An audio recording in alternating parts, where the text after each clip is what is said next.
Community Outreach Program naman ng tampok ng Regional Police Community Affairs and Development Unit NCR at Kalasag Advocacy Support Group sa Pasig City bilang paggunita sa selebrasyon ng ika-126 na Araw ng Kalayaan. Patrolwoman Verna Gondran, ibahagi mo.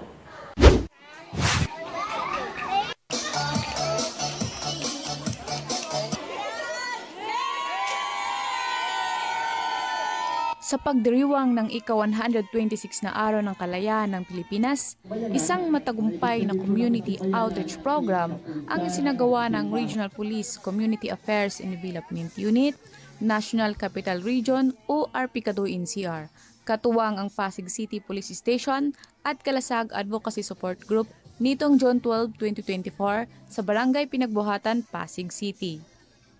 Kasabay ng pagwagayway ng watawat ng Pilipinas, ipinakita ang malasakit sa komunidad sa pamamagitan ng isang makabuluhang outreach program. Unang bahagi ng programa ay ang Public Information Drive kung saan ibinahagi sa mga residente ang mahahalagang impormasyon ukol sa kaligtasan, kapayapaan at mga programa ng pamahalaan. Kasabay nito ay ang pamamahagi ng information, education, and communication o IEC materials na naglalaman ng mga mahahalagang paalala at gabay. Isa rin sa mga tampok ng aktibidad ay ang feeding program para sa mga residente ng Barangay Pinagbuhatan. Maraming mga kabataan at pamilya ang natuwa at nabusog dahil sa masustansyang pagkain na kanilang natanggap.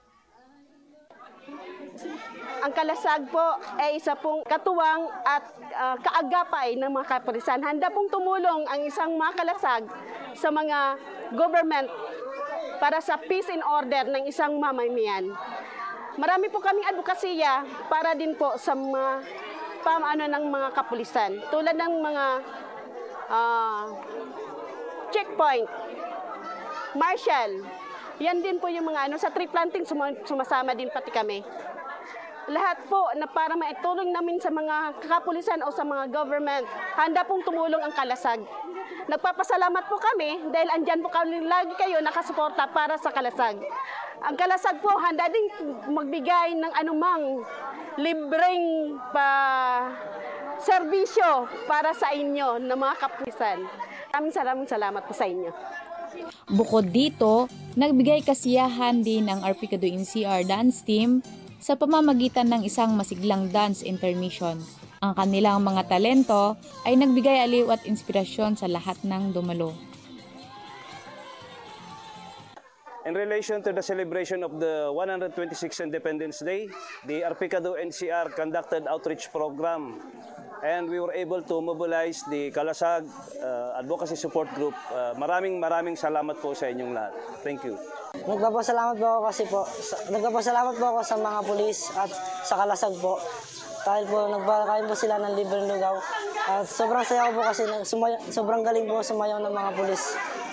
At nais ko lang po sana, kasi sobrang saya po namin. Nakakain po kami dito ng mga kabataan na kagaya ko po. Salamat po kasi dumating po kayo. Minsan lang po kami mapuntahan dito kaya nagpapasalamat po talaga kami. Salamat po. Talagang ramdam na mga benepisyaryo ang malasakit at suporta mula sa ating kapulisan at mga katuwang na organisasyon. Ayon sa kanila, ang mga ganitong programa ay hindi lamang nagdulot ng saya, kundi pati na rin ng kaalaman at pag-asa.